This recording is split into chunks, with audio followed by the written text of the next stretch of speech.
আসসালামু আলাইকুম। আজকে আমরা নারকেল দিয়ে চিংড়ি মাছ ভুনা করব। চলেন দেখি। প্রথমে কড়াইতে তেল দিয়ে নিলাম। তেলটা গরম হওয়ার পরে এখন চিংড়ি মাছটা দিয়ে একটু ভেজে নিব।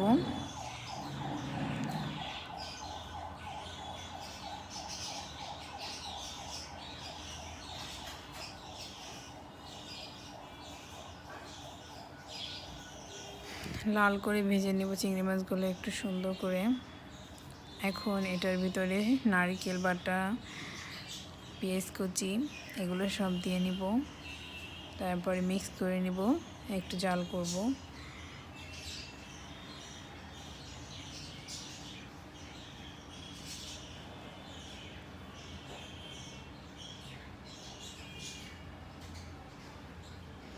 এখন অল্প একটু পানি দিয়ে নিছি। এখন এর ভিতরে হলুদ, মরিচ, লবণ এগুলো সব দিয়ে নিব।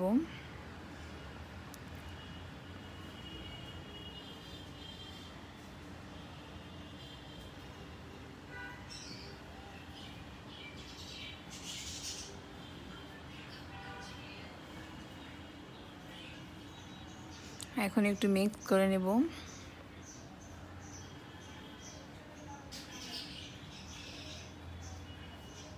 ভালো করে মিক্স করে নেওয়ার পরে কিছুক্ষণ রেখে দিব।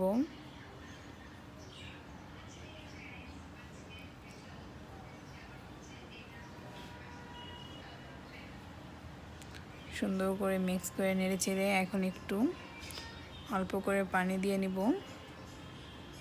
পানি দিয়ে জাল করে নিব। এখন রান্না শেষ। ওয়াও, অনেক সুন্দর হয়েছে, ইয়াম্মি।